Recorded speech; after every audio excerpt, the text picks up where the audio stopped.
Aloha, everybody. Happy Aloha Friday. I am your host, Dylan Chase Lee, and welcome back to another installment of Manoa Valley Theater Live, episode 19. Can you guys believe it?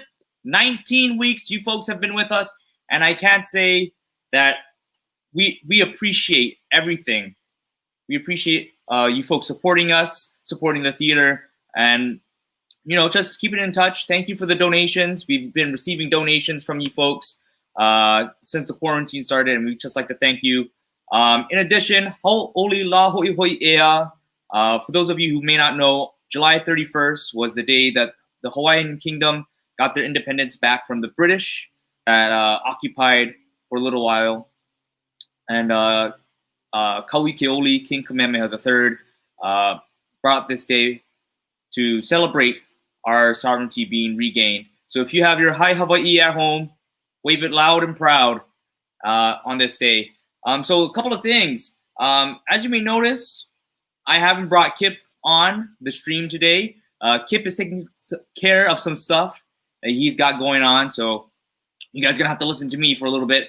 But I can assure you that we have a good amount of things to share, good news.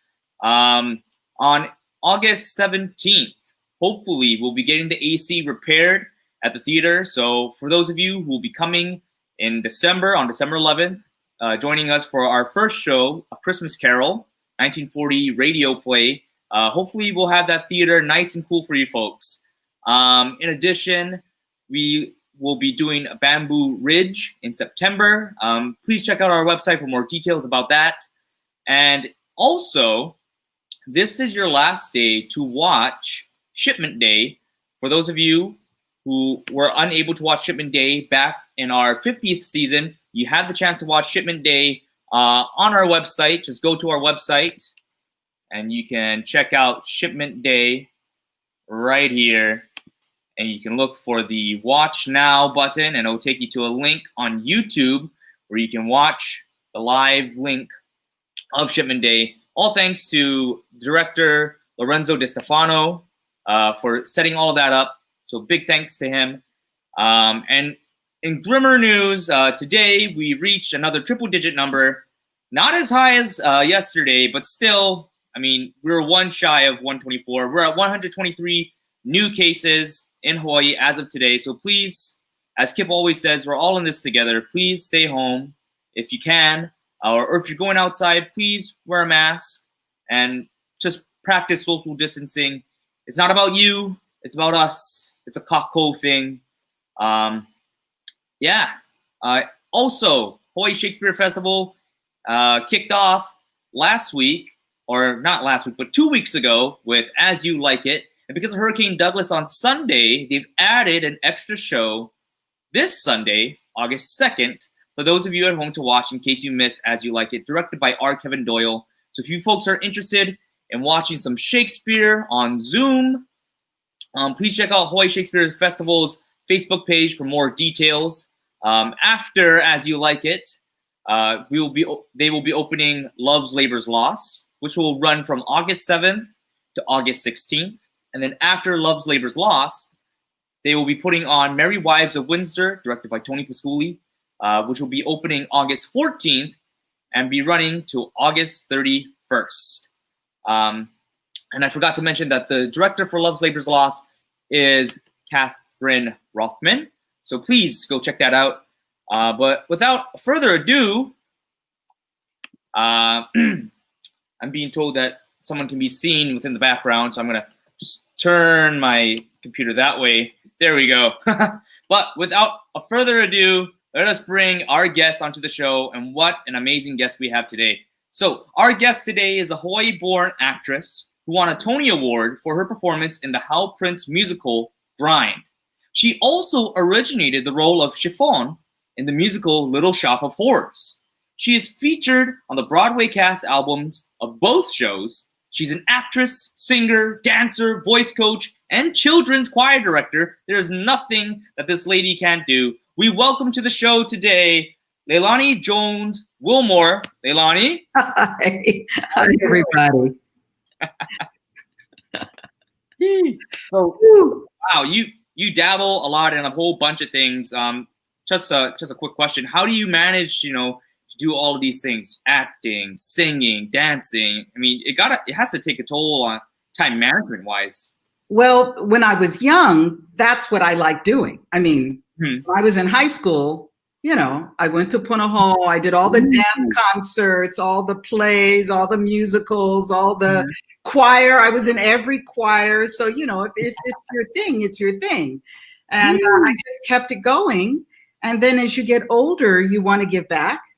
And at my church, I started the children's choir, mainly because I had children and I wanted them to be in a choir, and they didn't have a choir. So I started one. And nice. It's our 12th, 13th year now. And now my children are grown, but the choir still goes on. So. That's good. And is the choir is based in, you're residing in California right now, right? Yes. The choir is at a church in Southern California near the Pasadena area. Ooh, so if you folks are in the Pasadena area, what is the name of the children's choir? It's St. Felicitas and Perpetua Children's Choir. Nice. So if you folks are in that Pasadena area, be sure to check out that children's choir. Not right now. We're in a pandemic. Yes, not right now, but in the future. Yes, in the future. Do you folks have anything planned in the near future, or kind of taking this year off? No, because when it comes to kids, I've seen adult choirs where they get together, they all record separately, and then someone edits it together and it sounds beautiful. That's not really how it works for little kids. Kids need to be together. Yes. They really can't have every child do something separately and hope that it works. That doesn't really work for kids. Yeah. Maybe a professional kids choir, I don't know, but you know. Yeah, kids, they like to, they like being next to their friends, and allergies are almost non-existent with kids. Yeah. They'll cough straight with their mouth open, and germs everywhere.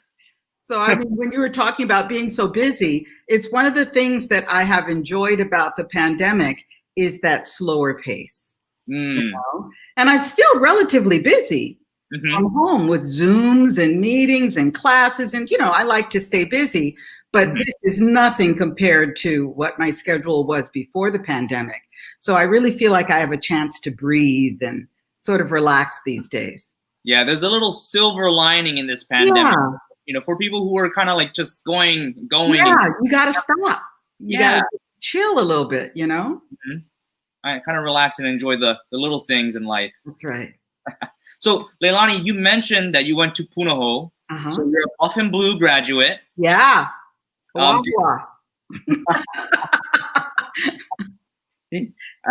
Me and my alma mater is rivals with yours. So which one? Kamehameha. Oh, you went to Cam. Oh my God. I used to, when I was growing up, my neighbors, I grew up in Pearl City, and our neighbors, the Maderoses, they went to Cam, and our family went to Punahou. And whenever we had a game, we would go over to the other person's side, and talk trash, and then go back to our side. I have a lot of really fond memories of all my friends from Cam. Nice. So you mentioned whenever you folks went to sports, did you participate in any of the extracurriculars? No, I was an theater artist through and through. I couldn't fit in anything like cheerleading or sports. I was just always singing, dancing, and acting. Nice. And of course, going to school. I mean, don't forget there was school. Yes. And Punahou is, not easy either. I mean, they're pretty rigorous within their academics, and great college preparatory and great athletics as well. Well, for the right student, it's a good match. It was a good match for me. I was a real academic kid. I still am. I still love learning. I still take classes. I love to continuously be learning, and I think I got that from Punahou. Nice. So your spark for acting, singing, and dancing, did that happen at Punahou, or did that happen? No. I tell people when I was in kindergarten, and we didn't. I was born in Hawaii, but when I was in kindergarten, my family had moved to New Jersey for a couple of years, and then come back.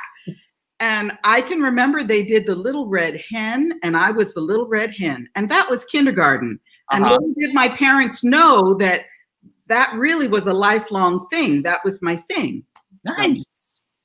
So it was. I mean, it's good that at a young age they noticed that was something that you wanted to do, and from there they're able to kind of nurture that growth.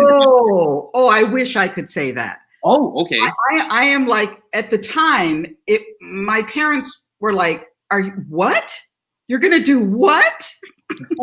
They were really hoping for a doctor or a lawyer. It's like, I sent you to Punahou. What happened? I guess that's kind of like every parent on the island. That's kind of the goal. Like, we worked hard for this. That was the plan. How could you mess with the plan? And then once I went to New York and started working professionally, I mean, you would never believe that ever happened now. Like my mother I would call my mother and tell her I got another job somewhere or other. And my mother was like my agent. She was like, well, I don't think you should do that if they don't give you a car. Like, who is this woman? She didn't even want me to go into show business. Now she's all in it, Yeah, it's funny how that works. Like your parents will talk so much smack about you, like, oh, you won't get a job. You know how many people are unemployed in your profession? Exactly. As soon as you make it, it's like, oh, yeah, where's my Christmas card? Well, I mean, they're totally, completely supportive now. I mean, you wouldn't recognize, what it was like when I was like 16 or 17 to what it was like after I moved to New York and started performing and being successful in my performing. Nice. So just to kind of piggyback on that statement there. So how did a Hawaii girl make it to New York? I mean, I'm not saying that it's surprising. You're amazing. You're an amazing person. But what was the process like just getting there? Well, New York is where, New York is where musical theater is. And that was my thing. So after Punahou, I went to UH. After UH, I mean, almost the minute I graduated, I got a plane ticket. I was out of there because I had been working all through college.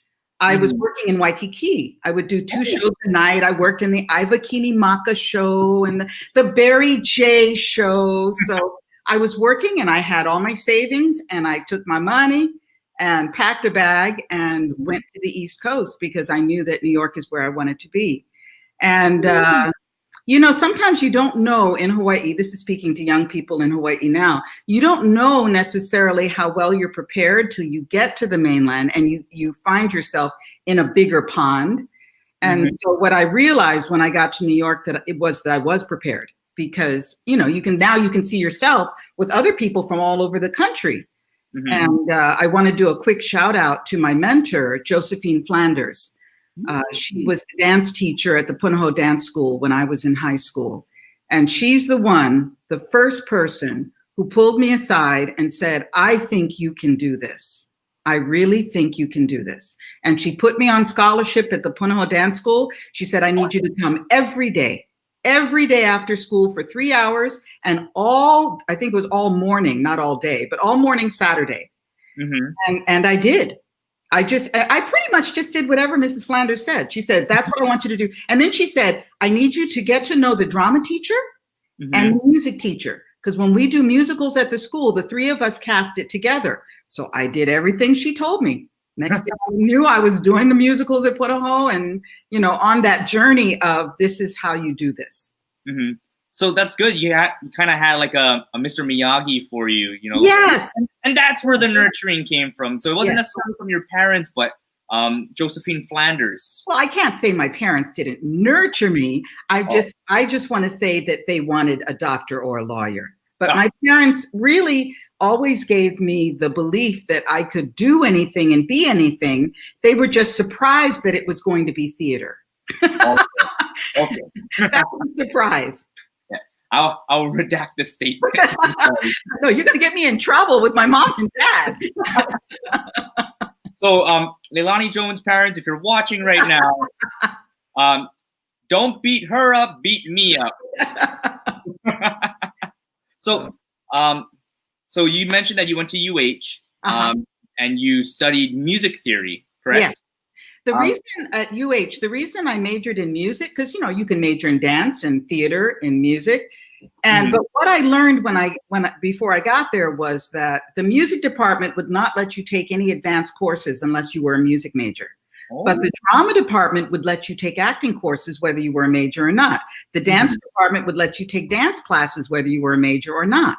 So I created my own musical theater major by being in the music department and I picked a major, music theory, that had tons of electives. And all of the electives were over in the drama department and the dance department. So that every week, every day, I was working on what I needed to work on. So the music building and the dance building and the theater building, they're kind of far. They're far apart from each other. Yeah. At that time, I don't know what it's like now, but at that time, they really didn't like each other, They almost never did musicals. I was there for 4 years. They did 1 musical. In 4 years. They just didn't, some schools are more collaborative in that way, and they may be now. Remember, this is 30 some odd years later, at least 30, 40 years later. Maybe now the music and drama departments are like this at UH, but in those days they weren't. I know for a fact that the theater and dance departments are kind of they're like that. Yeah, theater and dance are like one department. Yeah, because exactly what you said. They're one department. They're one department. Yeah. But that's crazy to think that they only would do one musical within the 4 years that you were there. Let's just move on to New York. Let's move to New York. So New York. You got away from UH. You went straight to New York. Tell us about your experience within New York. I mean, you must have had a great time. You know, one of my favorite things, and a lot of people may not know this, is that there is a large Hawaii contingent in New York. And we all used to get together all the time. In fact, the way I found them, I was walking down the street around Times Square because I didn't, you know, I'm alone. I didn't think I knew anybody in New York. And I bumped into Will Ha'o. Oh, I had performed with in Hawaii. And oh my God, we're like hugging, we're screaming. He goes, "Where are you staying?" I said, "Oh, I'm looking for a place." And he said, "No, you're not. You just come move in with us." And so I went in and moved in with he and his roommate out in Astoria, Queens. And that's when you slowly start to get your bearing and figure out, you know. And then they were hooked in with the Hawaii gang. Oh, nice. So we all used to get together for dinner. Oh, it was just great. Lila Khan, her son Jeremy, and Janu, and Jeff and Galen. We just had this huge gang. Carol, Lester, just all the Hawaii kids would get together in New York. And that was the beginning of feeling at home there, you know?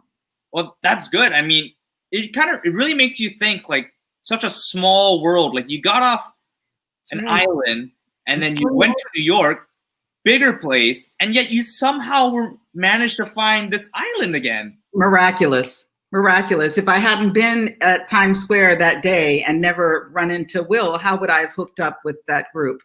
And one of my friends, John Fitz, in fact, most of those people, we at least do Christmas cards. Or like every time I'm in New York now, I go to see Fitz, who was part of that group. Carol moved to the Big Island. I kind of know where everybody is just from Christmas cards and getting together. I run into some friends, Galen and her family, the Akakas and and Janu and Jeremy. I run into them at the Punahou Carnival because I like to go to the carnival every year. All right, were you able to go to the carnival this past year? Did I go? Wait, was that before COVID? I can't remember if I went this year. I think I did. I think that was before COVID. Yes. Because I can't remember. But I've been going every year ever since my kids got into college. So my mommy job wasn't such a big job. And my parents had been going to Punahou Carnival from California every year while I was raising my kids. I'm like, what's wrong with this picture? I don't get to go. It's my high school. And they went every year. And finally, when my youngest started college, I started going every year. Well, that's good. So, I mean, it shows a real loyalty to your alma mater. You're flying in from California to attend the carnival. Lots of people. I'm not the only one. You know, people come from all over, and you see all your friends. And then my class works the luau shift. Oh, nice. On Saturday morning. So then you see even more classmates. So and my sister's, her class was doing the huli huli chicken up on the field. So sometimes I would go hang out with her class. Sometimes I would be hanging out with my class. So nice. But backtracking back to New York. Oh, sorry. sorry. But, you know, like digress, like these little stories. It kind of reminds me like of Ho'olaule'a, where they have, you know, alumni come back and work like their specific islands tent because, you know, there was people boarding from specific islands. But so you found Will Ha'o and this little gang, and you know, did you just start auditioning everywhere? Yes. I literally just started auditioning first for non-union shows, but then I was down visiting my grandmother. My father was born in Washington, D.C. So I was visiting my grandparents in D.C., staying with them, and Miss Behaven came to town. And I went to the audition because they would hold auditions whenever they were in a major city. I went to their audition. And at the end, I thought, oh, don't call us, we'll call you. They put me in their file. 6 months later, they called me. And that's how I got my equity card. And I toured with Ain't Misbehavin' for 1 year. And when I came back off the road after Ain't Misbehaving, I had this, I had saved money in the bank. I had made friends. I found a place to live. And I was off to the races in terms of having an agent and going to more auditions. Well, that's wonderful. I mean, like, you know, it's all part of that grind, right? Funny you should say grind. Was that a transition? It's not a transition. It's not a transition, but it wasn't a pun either. It wasn't a pun. that drive that people need to take in order to kind of control themselves or take control of what they wanted to do within the realm of, you know, acting and dancing and singing. You know, part of it is, you know, looking for auditions, but also part of it is, you know, the amount of effort that you're putting in. That's a fact. That's a fact. Well, the funny thing for your listeners and watchers, I guess, the funny thing about when Dylan said grind is that was the name of my first Broadway show, the show where I got nominated for a Tony. That's why I laughed. I'm like, grind?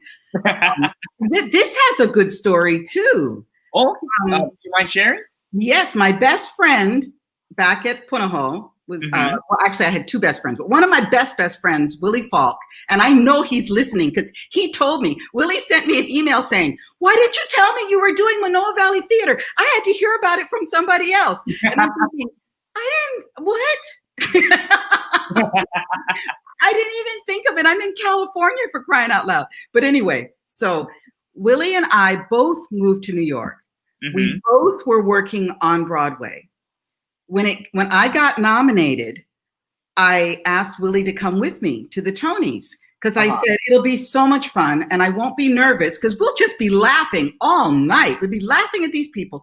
And Willie brought me some lays and we had a great time at the Tonys that evening. And I said after, if you ever get nominated for a Tony now, you got to invite me. Don't you know, a couple years later, Willie gets nominated for a Tony for Miss Saigon. He played the American soldier in Miss Saigon.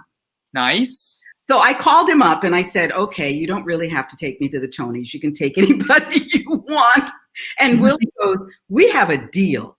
And so we went to the Tonys again. Now, what are the odds? Two kids from Hawaii moved to New York, do musical theater, both nominated for Tony Awards. What the heck? and best friends. Yeah, and honestly, that goes to show that, you know, the Hawaii people, we got talent. Oh yeah, well, everybody knows that. And you folks, you know, went up there and you showed them that we got talent. So thank you for kind of just like paving that road, you know, putting us on the map. Like, well, every generation keeps coming. I mean, I wasn't the beginning. You go back to Ed Kinney. Ed Kinney was in New York on Broadway. Wasn't it Flower Drum Song? So we have a huge Ruthie Ann Miles when she did King and I. She's more recent. And the lady, now I can't think of her name, who did South Pacific. She played Bloody Mary, and it was about was it Loretta? Is her name Loretta?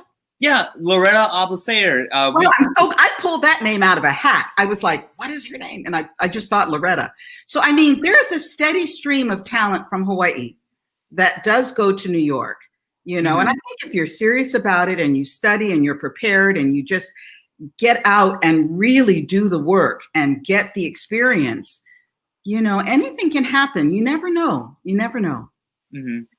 And again, not to make a pun, but that's just part of the grind. You got to keep going. Yeah.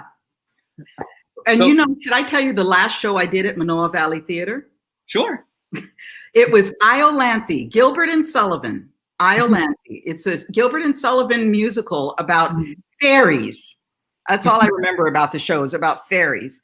And I can remember with my friends out in the courtyard of, this is the old theater, obviously, out in the courtyard of the theater in our fairy outfits with our wands dancing around. And now I'm going to embarrass one of my friends because she's also a fairy, but now she is a member of the faculty of Punahou School. Oh. Dr. Paris Priory. She was a fairy with me at Manoa Valley Theater in Iolanthe. So if you're watching or listening right now, I'm sure some student or other is going to go, Really? You did that? I think the juxtaposition would be great if she's kind of like a real stern, teacher. No, she's not. Or she's a sweet person. Absolutely. She was then and she is now. I see her at the carnival sometimes. Mm-hmm. That's good. That's good. And, to reconnect and, hey, remember that time we were dancing as fairies out in the courtyard? Yes. And that is kind of what I say when we run into each other. That's a good running joke. One of the reasons I really wanted to do this, and I'm thank you very much for the invitation, is sometimes you feel very separate, from home. Mm-hmm. Very sort of, especially now that my parents live here on the mainland. They live around the corner from me. Like we can walk to each other's house. Oh, nice. So sometimes you can feel like you're really far from home, and then something like this will happen and all the memories come back, Yeah, that's really good to just kind of remember I wouldn't say the good times, but the times that you shared with other people that you aren't necessarily close enough to now. Yeah. Yeah. All right. So Leilani, just one last question. As mentioned in the intro for you, you originated the role of Chiffon. Oh yeah. The Horrors. Kind of tell us that, what was that process like? Little Shop was an amazing audition. Mm-hmm. And I know we only have a few minutes. I'll talk fast. But my friend Edie that I had worked with called me about it. And she said, I'm choreographing this show. And I said, oh, really? She said, it's off Broadway. Mm-hmm. And I said, so what's it about? She said, oh, it's about a man-eating plant. And I was like, you're joking, right? And she goes, no, really, really. I said, well, what are they paying? She said, oh, they're not paying anything. It's off Broadway. I'm like, Edie, said, but really, you should come audition for this. So I went down, I auditioned, and the day that I went in, I had been auditioning for a stewardess that day. So I was dressed like a stewardess. My hair was stewardess. My outfit was stewardess. I had on heels. Mm-hmm. And the part is a teenager on the stoop. So after I sang for them, I remember saying, listen, I know I don't look like this character right now, but if you call me back, I promise I will come in here and look like a teenager. And so they called me back. And I will bring in music from the 1950s. So I came back this time, sneakers, jeans, sweatshirt, hair in a ponytail. And I remember I sang a 1950s hit, Does He Love Me? I Want to Know. Oh. And before I knew it, all the auditioners, Howard Ashman and Alan Menken and Edie, all of them at the table, they sang with me. And we're all singing this song, Is It in His Eyes? Oh, no. And I thought, okay, that was a good audition. Let's see if I get this one. And lo and behold, you got it. You originated. You're part of one of the original members of the cast. And the original Chiffon. Yeah. And now the show, high schools do it. It's always been them. Yeah. Yeah. And what a wonderful group of people to work with. We still get together. We have Little Shop of Horrors reunions, and I still have friends in the original cast. That's good. And what were your thoughts when you first saw the Audrey 2 plant? Oh, it was amazing.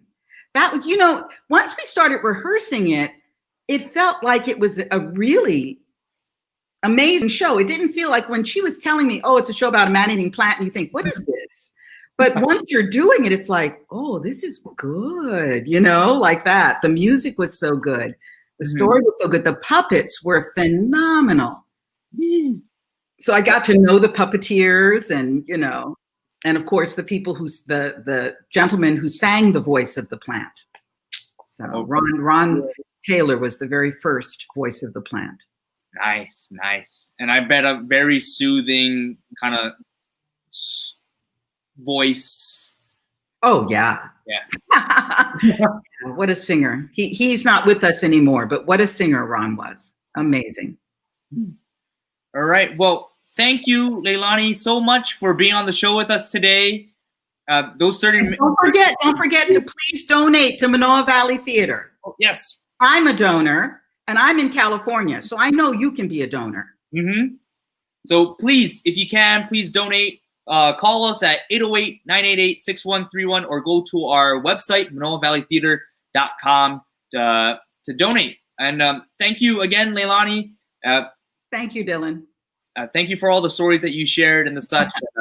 For those of you at home, please stick around for our next episode. It will be our 20th episode. You don't want to miss it. And aloha, everyone. Aloha.